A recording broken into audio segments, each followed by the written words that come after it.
आज आपण जराही डाळ तांदूळ भिजत न घालता किंवा कोणतीही पूर्वतयारी न करता अवघ्या 10 मिनिटात ही अतिशय मऊ लुसलुशीत आणि जाळीदार आंबोळी बनवून तयार केलेली आहे। त्याचबरोबर यासोबत खाण्यासाठी अतिशय साधी सोपी नारळाची चटणीसुद्धा बनवलेली आहे। सकाळच्या घाई गडबडीच्या वेळेला नाश्त्यासाठी असो किंवा लहान मुलांच्या टिफिनसाठी असो 10 मिनिटात जर का तुम्हाला झटपट नाश्ता तयार करायचा असेल तर ही आंबोळी नक्कीच तुम्ही तयार करू शकता।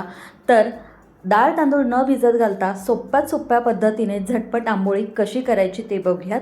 तर त्यासाठी इथे बघा मी एका बाउलमध्ये 1 वाटी पोहे घेतलेले आहेत। यामध्ये आपल्याला पाणी घालायचं आहे आणि पोहे आपल्याला 1-2 पाण्याने स्वच्छ धुवून घ्यायचे, म्हणजे मग यामध्ये असलेला कचरा किंवा धूळ वगैरे निघून जाईल। पोहे धुवून झालेत। आता यामध्ये घालूयात 1 वाटी बारीक रवा। जाड किंवा बारीक कोणताही रवा इथे तुम्ही वापरला तरीही चालेल। फक्त एक गोष्ट लक्षात ठेवायची, साहित्य मोजून घेताना आपल्याला एकाच आकाराच्या वाटीने मोजून घ्यायचं आहे। त्यानंतर यामध्ये आपण घालणार आहोत अर्धी वाटी ताजं कमी आंबट असलेलं दही। आता हे सगळं व्यवस्थित आपल्याला मिक्स करून घ्यायचं आहे। हे छान असं एकमेकांमध्ये मिसळून झालं की हे मिश्रण घट्टसर आहे, त्यामुळे काय करायचं, यामध्ये सारख्याच वाटीने आपल्याला 1 वाटी पाणी घालायचं आहे, म्हणजे मग रवा आणि पोहे व्यवस्थित भिजले जातील। 1 वाटी पाणी मी यामध्ये घातलं, याला व्यवस्थित मिक्स करून घ्यायचं आहे। तर हे बघा हे असं सैलसर बॅटर तयार होतं।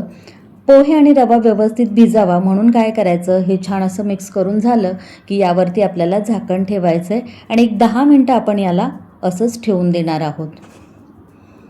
आता हे सगळं भिजतंय तोपर्यंत आपण एक साधी सोपी आणि फटाफट तयार होणारी ओल्या नारळाची चटणीची रेसिपी बघूयात। त्यासाठी इथे मी मूठभर ओल्या नारळाचे काप घेतलेले आहेत, 2 चमचे भाजलेल्या फुटाण्याची डाळ, 3 लसणाच्या पाकळ्या, अर्धा इंच आल्याचे तुकडे, 3 हिरव्या मिरच्या आणि थोडीशी कोथिंबीर घेतलेली आहे। आता हे सगळं आपल्याला मिक्सरच्या भांड्यामध्ये काढून घ्यायचं आहे। त्यानंतर आहे ना यामध्ये अगदी थोडंसं पाणी घालायचं आणि याला मिक्सरवर फिरून छान बारीक असं वाटून घ्यायचं आहे। यामध्ये डाळीचे किंवा ओल्या नारळाचे तुकडे शिल्लक राहू नयेत याकरता काय करायचं, थोडं थोडं पाणी घालायचं आणि बारीक अशी चटणी मिक्सरवर छान वाटून तयार करून घ्यायची। चटणी तयार झाली की याला एका बाउलमध्ये काढून घेऊ। त्यानंतर मिक्सरच्या भांड्याला थोडंसं बॅटर लागलेलं होतं म्हणून मी यामध्ये थोडंसं पाणी घालून घेतलं। त्यानंतर चवीपुरतं मीठ घालायचं आहे, मीठ घालून याला व्यवस्थित आपण मिक्स करून घेऊ। अशीच चटणी तुम्ही खाऊ शकता किंवा छान खमंग फोडणीसुद्धा यावर घातली तरीही चालेल। आता फोडणी घालण्यासाठी मी तडका पॅनमध्ये 1 चमचाभर तेल गरम करून घेतलं, त्यामध्ये थोडीशी मोहरी, 5-6 कढीपत्त्याची पानं आणि पाव चमचा हिंग घातला आणि छान चुरचुरीत फोडणी मी चटणीवर घालून घेतलेली आहे।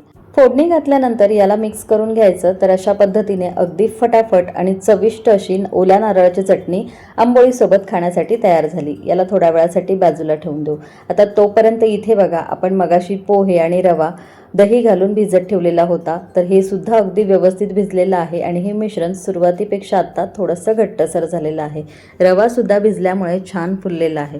आता हे मिश्रण घट्टसर झालेलं आहे आणि व्यवस्थित भिजलेलं आहे। आता काय करायचं, हे सगळं आपल्याला मिक्सरच्या भांड्यामध्ये काढून घ्यायचं आहे। त्यानंतर आंबोळी चवीला छान लागावी याकरता मी यामध्ये अर्धी वाटी ओल्या नारळाचे काप घातलेले आहेत। आता हे सगळं छान बारीक वाटलं जावं याकरता यामध्ये अर्धी वाटी मी सुरुवातीला पाणी घातलेलं आहे। खूप जास्त पाणी एकाच वेळेला घालायचं नाही, थोडं थोडं पाणी घालायचं आणि याला अगदी छान असं बारीक वाटून घ्यायचं आहे।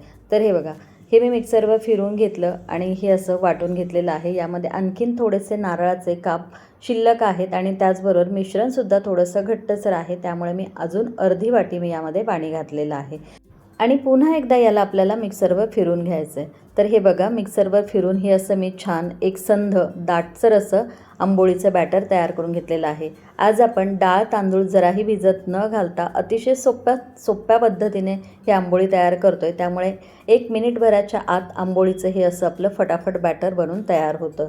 त्यानंतर आता यामध्ये आपल्याला चवीपुरतं घालायचं आहे मीठ, सोबतच एक छोटा पाव चमचा आपल्याला यामध्ये खाण्याचा सोडा घालायचा आहे, म्हणजे मग आंबोळी छान जाळीदार आणि मऊ लुसलुशीत बनून तयार होते।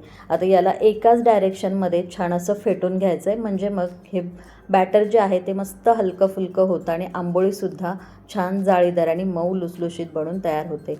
आता इथे तुम्ही या पिठाची कन्सिस्टन्सी बघू शकता। आपण इडली किंवा डोशासाठी ज्या पद्धतीने बॅटर तयार करतो तसंच बॅटर तयार करून घ्यायचं आहे। दुसरीकडे आंबोळी बनवण्यासाठी गॅसवर तवा गरम करायला ठेवलेला आहे। यावरती थोडासा पाण्याचा हबका मारायचा, त्यानंतर याला एखादा स्वच्छ कॉटनच्या कपड्याने किंवा टिश्यू पेपरने पुसून घ्यायचं, म्हणजे मग आंबोळी छान एकसारखी भाजली जाते, तव्याला चिकटली जात नाही.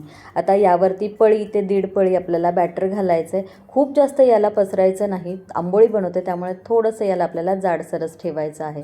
तर तुम्ही बघाल तर हे बॅटर तव्यावरती घातल्याबरोबर याला छान जाळी पडायला सुरुवात झालेली आहे. मस्त जाळीदार आंबोळी बनून तयार होते. यावर आता अर्धा चमचा तेल घालायचं आहे. तेल नाही घातलं तरीही चालेल.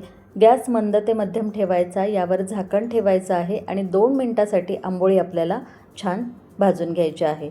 तर झाकण ठेवून याला भाजून घेतलं की आंबोळी व्यवस्थित शिजली जाते, अजिबात कच्ची राहत नाही. तर हे बघा, खालच्या बाजूने मस्त अशी तांबूस रंगावरती आंबोळी भाजली गेलेली आहे आणि छान याला जाळीसुद्धा सुटलेली आहे. आता आंबोळी भाजून झाली की याला बाजूला काढून घेऊ. सारख्याच पद्धतीने शिल्लक राहिलेल्या पिठाच्या सुद्धा आपल्याला आंबोळ्या तयार करून घ्यायच्या आहेत. तर पळी 1.5 पळी बॅटर आपल्याला तव्यावर घालायचं आहे आणि मस्त अशी आंबोळी तयार करून घ्यायची आहे. आता याच मिश्रणापासून तुम्हाला हवं असेल तर तुम्ही याचे पातळ असे डोसेसुद्धा तयार करू शकता. डोसेसुद्धा खायला खूप छान लागतात.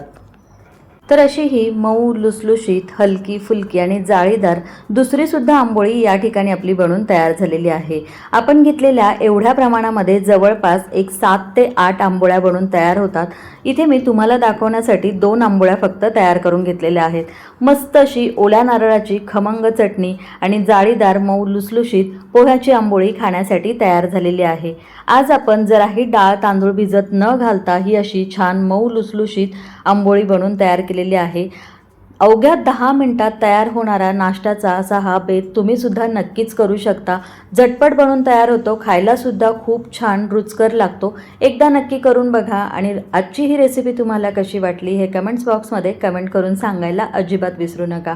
व्हिडिओ आवडला असेल तर जरूर एक लाईक करा, शेअर करा आणि अशाच नवनवीन आणि छान छान रेसिपीज पाहण्यासाठी चॅनलला सबस्क्राईब करायला अजिबात विसरू नका. पुन्हा भेटूया अशाच एका छानशा रेसिपीसोबत.